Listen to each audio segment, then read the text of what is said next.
character in here. I mean, Jace already knows that he can't do anything. Do they really need a blind person to do it? I also don't agree with the ending credit calling Tom and Patty by their last names. As like that, I think we could have already done it better. This is a personal opinion, but but despite everything, it's still an interesting story, and I think I could forgive Disney for this one. Okay, The Odd Life of Timothy Green. Alright, this is the movie I think that officially got me to... Hey guys, Father here, and welcome to another edition of Father at Home. Well, with Easter among us, I thought I'd talk about an Easter movie that sadly has been forgotten over 5 years, but hopefully we'll see its spot in the sun again. Now, the Easter Bunny, E.B. wants to be a drummer while his dad... Hey guys, Father here. Well, a while back, I did a report on movies I think that's been forgotten over time, and that, like, these days you're lucky if you could even find a used DVD for $1 in a bin at Kmart. Well, here's a movie that upon its previews I really had no thought about it, but it's pretty good just the same, and, like, I really like this thing, like, it makes me look forward to more claymation projects. That movie is Flushed Away. No, Flushed Away is great. It starts off with this rat named Roddy that's a pet who, like, has the ultimate lifestyle. I mean, he has a fancy car. Yes, the rat has a car. Like, his own pool table, his own pool. Like, it's really good. I assume he was originally supposed to attempt to have a butler because the trailer said he would, but the movie he actually doesn't. Anyway, and then like he thinks, like, you know, why when he thinks he's got everything that happens, like, he hears a noise coming from his his sink, right? And when he goes over, he meets this guy named Sid who comes out of his toilet. And when he comes out of his toilet, then he ends up getting flushed away, literally, and tries to find his way back. And when Hey guys, Fozzie here, and welcome to another edition of Fozzie at Home. And since my name is of a Muppet, why don't I do a series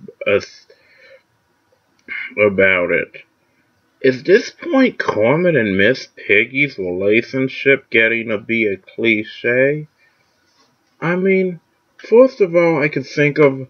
I watched a new series recently, and it's like Miss Piggy makes it clear that she loves Kermit, and she may soon end up back together. Normally, I'd be fine with this happening on a TV show, as long as it wasn't somebody cheating on the other person. But, I mean, really, does this even make sense? I mean, okay, first of all, how many times have Kermit and Miss Piggy, like, not even know each other only to meet again? The Muppet movie, which I know is full of continuing errors, it says that they met at a fair, but in the Great Muppet Caper, Jim Henson's next movie, there's no mention of that, and he discovers her thing and sees, like, this model called Lady Holiday. I tend to, though, to dismiss the fact, though, that there's really no way. Mm. Oh, hey guys. This is Gonzo here. Greetings to another edition of Cormid in the House. Well, as we approach another April Fool's Day, and I'm sorry that it's kind of ending. I thought I'd take a moment to say to give a sweet view about, what I really think a good video that I received sent through a letter that I found. Now, recently, there's this conspiracy, since I'm still not doing conspiracy series yet, that comes into mind that involves about this thing where, it involves this thing where Homer Simpson goes into a coma, and that explains everything. And, well, I don't know that I particularly believe this theory. It actually was so good, I ended up really thinking about that, about really writing to the people about it. And I have here what you see, an actual letter from them. This will answer all the questions now whether Homer's in a coma. Let's read it right now. I mean, after all, and in the end, I'm going to give you a tweet. I'm going to introduce you guys to the bowling trophy that I won during Special Olympics. Okay, look, here we go. I do this last week, but I actually got delayed, so I'm doing it today. Today I'm doing a video called, I saw this movie, and it was really good, and then it got a sad part, so I just had to decide what I was going to do. So I decided if it ended good, I was going to do the top 10 happiest series, and if it ended bad, I was going to do the top 10 saddest. Fortunately, it ended good, so here are my picks for top 10 happiest. Boy in a Plastic Bubble. That movie was just such great. I mean, it's John Travolta did a good job. It was an early version of his. And it was he really just wanted to be a normal kid, but he couldn't come out of a radiation suit because of it. But then they made it so he could come to school in a radiation school, and he just got accepted by everybody. It was just such a touching movie, and that movie was one of the few that actually would have had a happy ending even if it had a sad ending. See, this guy goes, because once he just finally gets out and he gets to experience life for the first time, and you really don't know what's going to happen, and it ends with him and a girl running off in sunset, and it's really good. Two is this movie called Marty with Sona Spornight. Now, I like this movie because I actually relate to it. This guy named Marty, ends up, he's a lonely guy, right? Because, he can't get a date, and thus things never work out with him. At one point, he cries with this night, but his mom suggests going out. And, he ends up going out and meets, this girl, and, he's just such a nice guy. One guy wants to dump and pay Marty for it. He says he don't treat her like that, and they hook up, and everybody tells Marty he's not good enough, and Marty says, no, you know what, I love her, and I'm going to have a good time with her. It's just so touching. I recommend seeing it. So one I would say, was this one, called,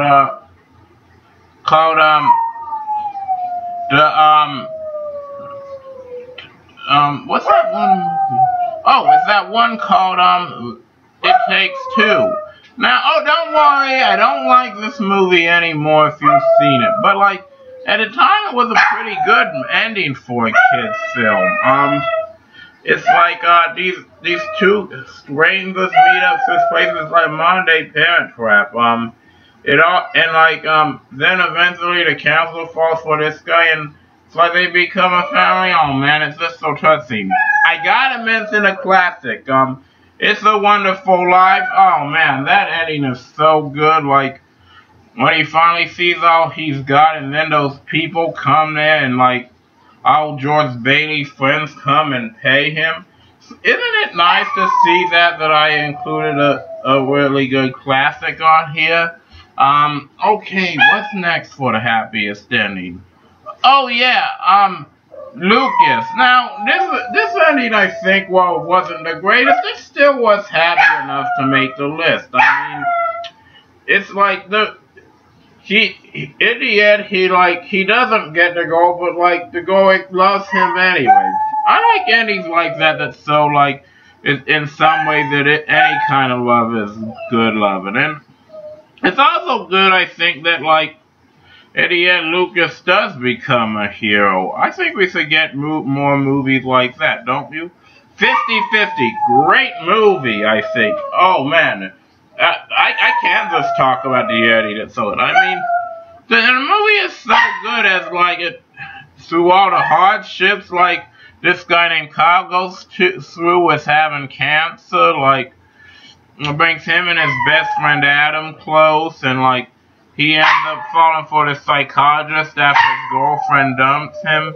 Like, his father's sick, which is sad, and then he befriends these guys in the hospital, and, like, it's really good what happens, and, like, in the end, you don't know if he's going to survive, but it ends good with him surviving, and it's nice we get such a touching ending. While we're on the subject of cancer movies, one I really like is one I've seen more recently, Danny Collins, with Al Pacino. Oh man, it's another great movie. I just really love that thing. It's like, it was.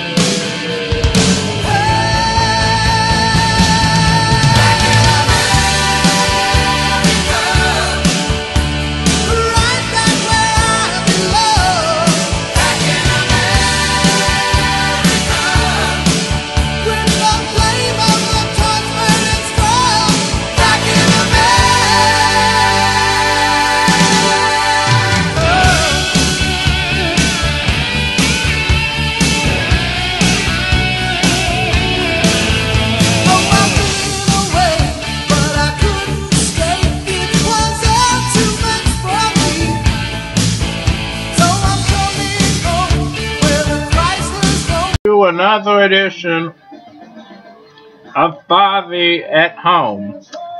Well, I'm going to do a double video today. Normally I don't review movies I just saw, but I just went to see a movie the other day that was so good I'm going to review it.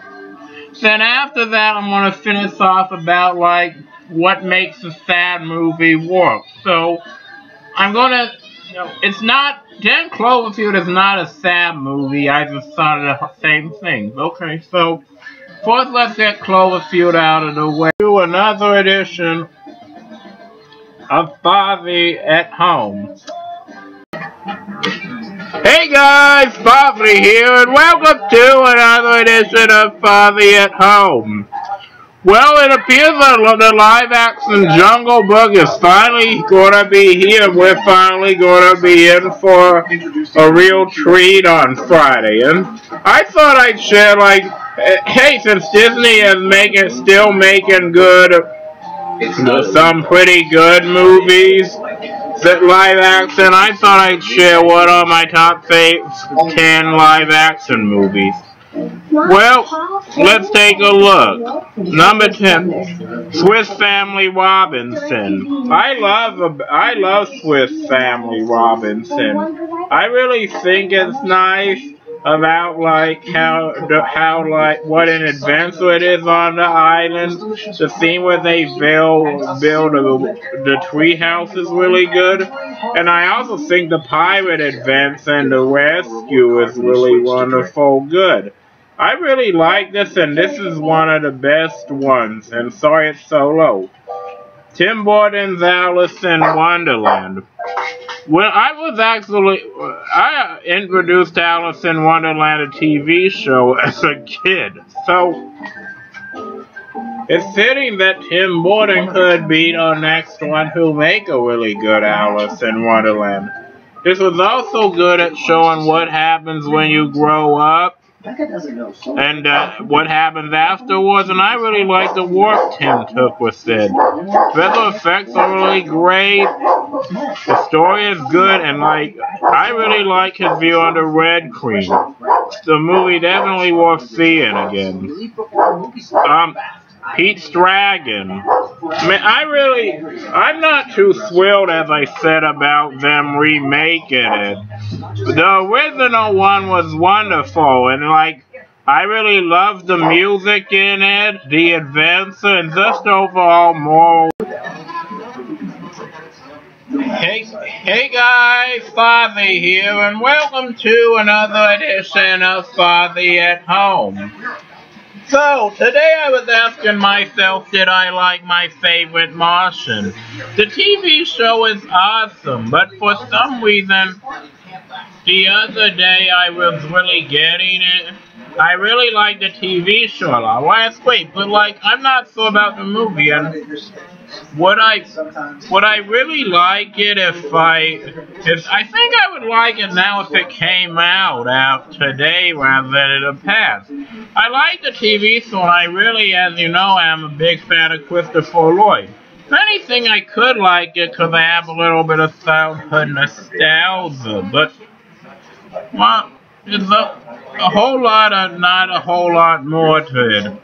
And the other day, as I was watching this TV show, my roommate didn't like it. For some reason, it bothered me. I don't know why. I don't have to do it. Now, as far as my concern, and I just want to say that I saw some great movies lately, but there's a few questions I like. Why is Zootopia all mammals? It never says what happens to the reptiles, amphibians, etc. I don't really get it. It really just doesn't make a lot of sense to me, you know? I don't know. I guess I just got too much time on my hands, but that's how I interpret things. Well, thank you guys so much again for watching. Please comment and subscribe. Arrivederci. As long as the stars seem bright out in heaven, long as the light seems far, I'll never get over you getting over me. Hey guys, Fozzie here, and welcome to another edition of Fozzie at Home. Today I thought I'd talk about my favorite dream sequences in movies and TV shows. Why? Well, because you can learn a lot from a dream. Let's find out. What one I like? The Magic Gordons on Gilligan's Island. Man, this was a pretty funny episode, and I really did enjoy it. This episode involved the skipper as the giant, Ginger as the maid, and was just really all around funny. There's not a whole lot more than that, but I really enjoy it. The Good Dinosaur.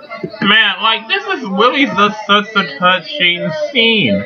I mean, this dinosaur, named Arlo really misses his father, and I won't get spoiled too much with that about the scene, but it's really touching, a good way of letting him go. Okay, the next one is actually 2 episodes that she's like a crabby old woman who though the show says is 76, a couple episodes poke fun of for age, even one half actually showing that she's so old a picture of her could be seen in the American Revolution. Anyway, and while she's annoying and makes Aunt Edna in Vacation look good, I can't help laughing at her with all the situations. Then we got Jimmy Ho and his wife Phoebe, Thurgood and Mario's brother-in-law. Now, he's a Korean who thinks he's black. I am not making this up. He considers himself part of the black community that always makes Thorgood mad. We got Sanchez who talks with the respirator, and he always ends up like getting under Thorgood's skin. And like he's been really depressed since losing his wife. And like and then we got like Calvin and Juicy, the two boys who like are like the child figure Thorgood never has. So Thorgood sometimes does say something to them, you know what I mean? He in the end realizes that he really cares about them. Especially about Juicy, and even tries to always be there for Juicy, and I really like it. Anyway, they really get into some really good situations down in New York. Or wherever this was supposed. Stupid! I mean, let me go with a premise in 30 seconds. See, Homer and his family go to this place that's like supposed to be Disneyland, right? They don't have a very good time there, right? Then they see this ride that looks real cool, and it turns out it to be an alien spaceship, and they get abducted and want to eat Homer, right? Even when Homer comes back and tries to satisfy himself with the family, they still eat them all. That bullshit is the whole episode, and this isn't even a Halloween one.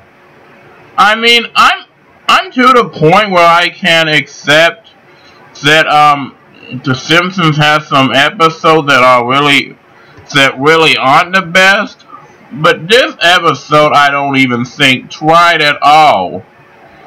I hope The Simpsons will learn from it, because I can't even. Homer Badman. I mean, to be fair, there were only 2 scenes in this I didn't like. I kinda guess I could have even put this on number 10 since it may be the only ones.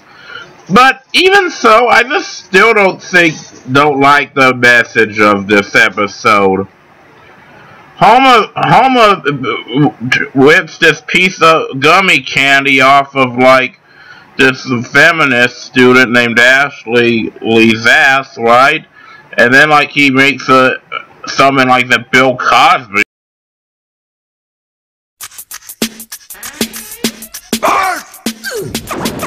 Let me start at the start, let's move right along. You can all sing along at the sound of the gong. Once upon a time, about a week ago, all of a sudden trouble started to grow. Alarm was buzzing, I was snoozing. Supposed to get up now, but I was refusing to let reality become an intrusion. Cause in dreamy dreamland, I was cruising. But the buzz kept buzzing, my head kept buzzing. Gave the radio a throw and heard an explosion. Opened up my eyes, to my surprise, there stood Homer in his temperature rise. I was chillin', he was yellin', face all distorted cause he was propellin'. I said, I'm real sorry, but that didn't cut it. I started to protest, but Dad said, shut it! Get up! Mow the lawn! Move it on the double! Cause if you don't, you're in deep, deep trouble!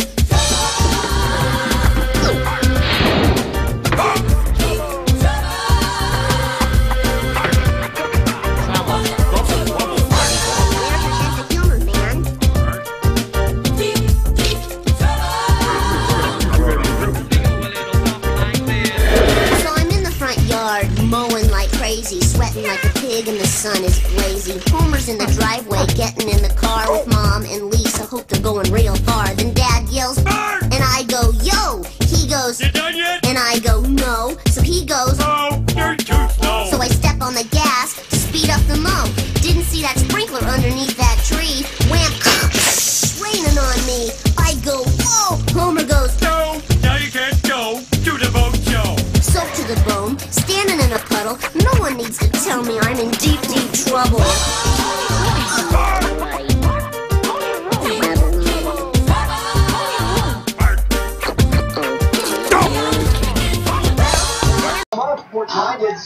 Hey guys, Fozzie here, and welcome to another edition of Fozzie at Home. Well, as we approach the network of Fox, we should talk about a little bit about like the show that there are the other channels, right? Now, let's talk about like first of all sort of shows on Fox Family. Okay. Now, there's so many to name, so we'll just talk about a couple. First of all, we got this show called Bobby's World. That follows around like this little guy named who has an overactive imagination on how he sees the world. Many people know that it is voiced by Howie Mandel, right? It's a pretty cute show, and many people don't realize that this show was originally on the Fox Family Network. I haven't seen the show, but from Creepy Crawlers. This is a little show that was based on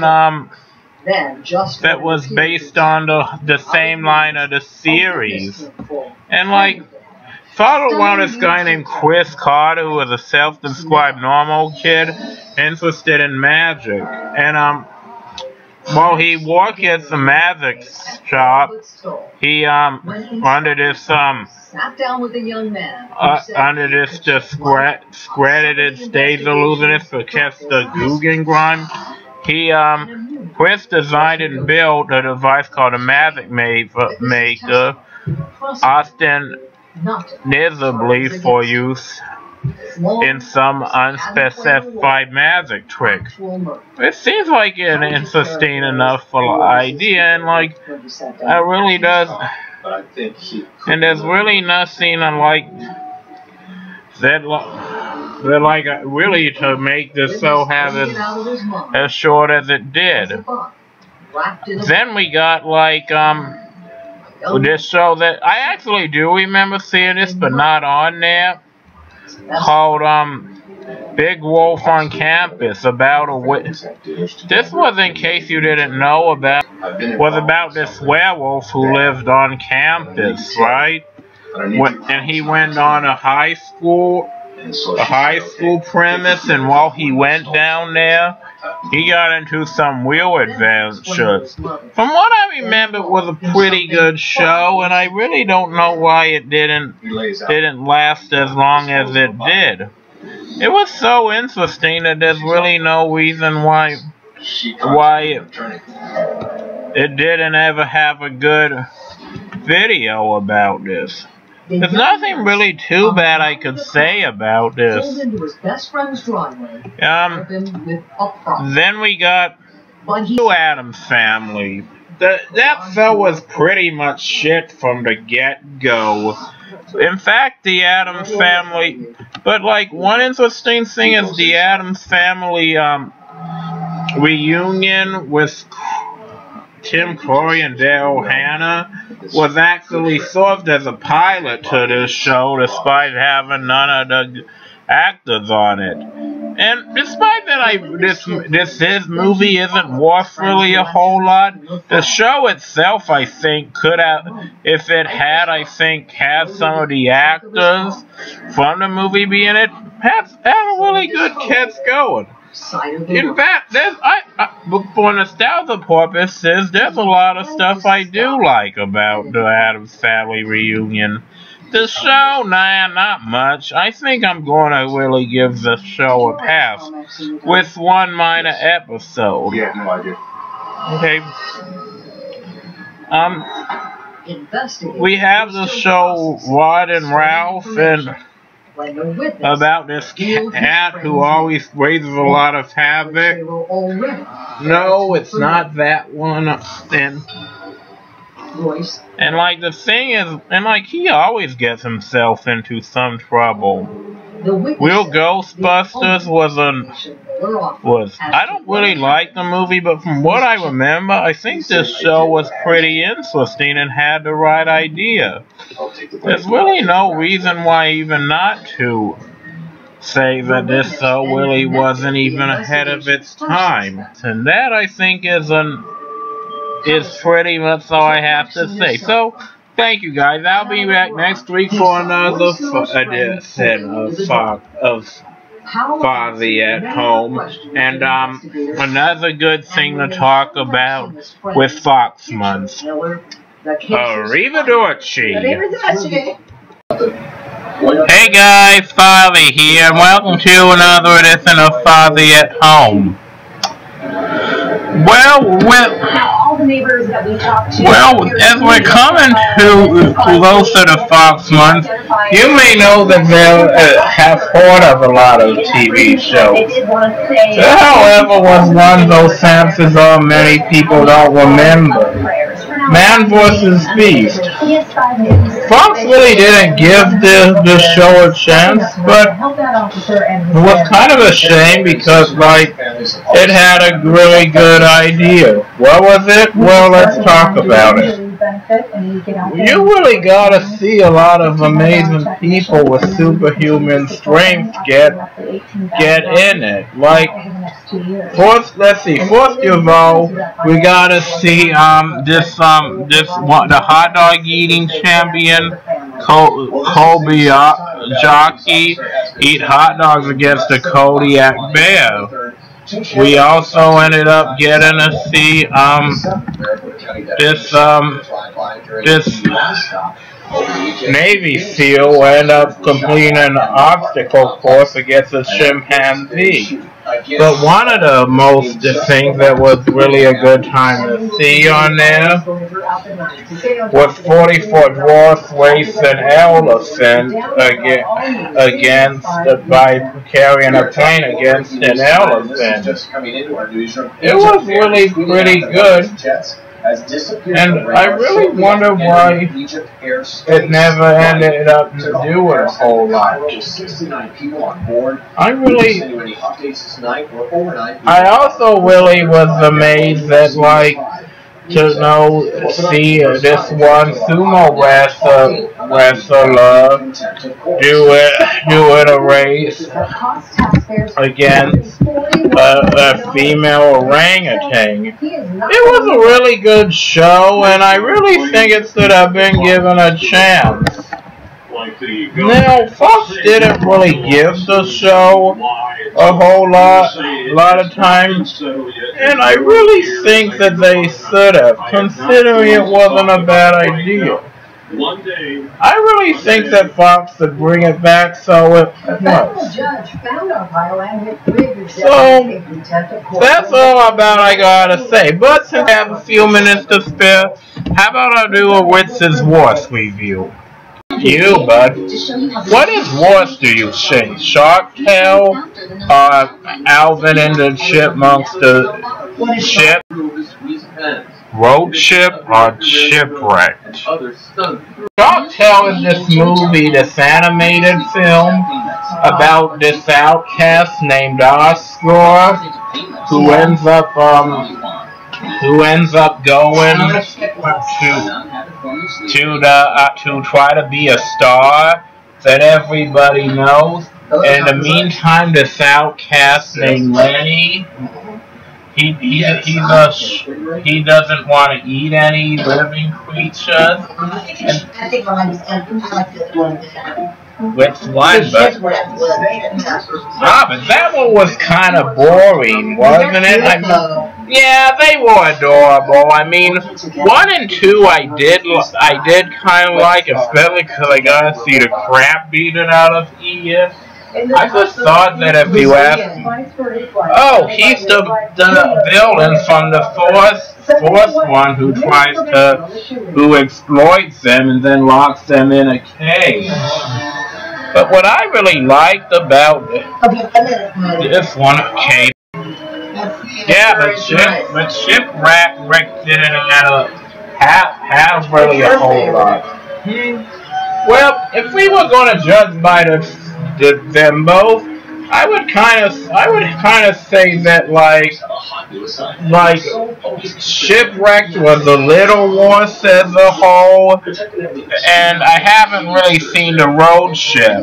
If I was going to judge it, I'd say that like considering everything, Shipwrecked was just a big cash grab. Why make it? I like when they left it off in sequel 2.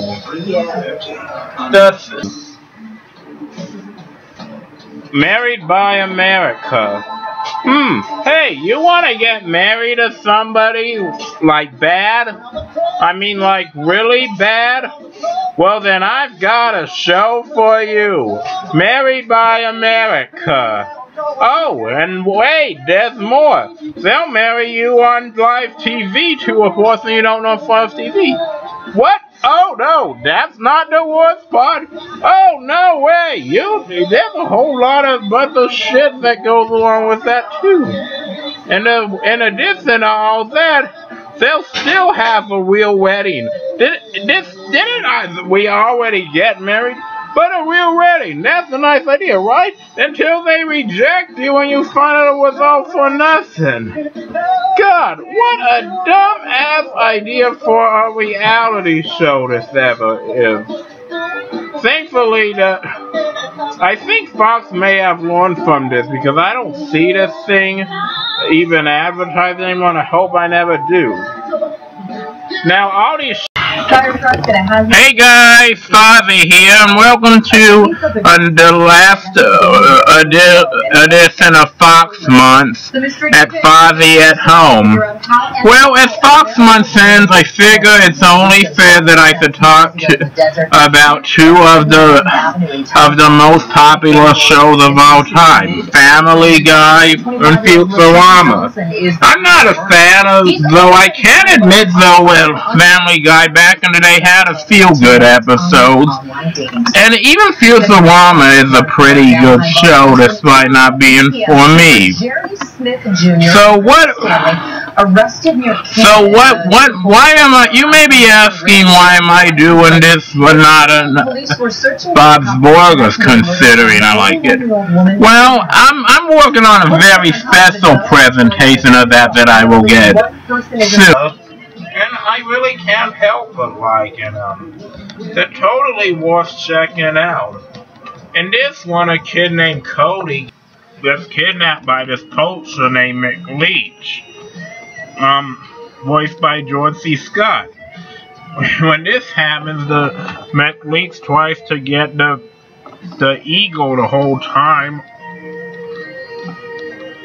And while this is happening, Bernard wants to propose to Bianca, and like every time she keeps getting interrupted, and it has Bob Newhart and Ava Gabor reprise their roles. But the most awesome thing about it is that they had a late great John Candy voice Wilbur the Albatross. Pleasure for me, but I still think it's worth checking out at least once. Oh wait, thank you guys so much again for watching. Please comment and subscribe. Arrivederci. Hey guys, Fozzie here, and welcome to another edition of Fozzie at Home. Well, back when I was a kid, it was really nice that I could always turn to PBS whenever I wanted to see something to make me feel good. Whether it be Sesame Street, Mr. Rogers' Neighborhood. Not that Barney Dinosaur, that guy was a piece of crap. But there was one show that I watched as a child that a few of us forget about. It's kind of sad because it was really good. But I think we should revisit it today. So let's hop on board and revisit Shining Time Station. Shining Time is a station that takes place in the Indian Valley.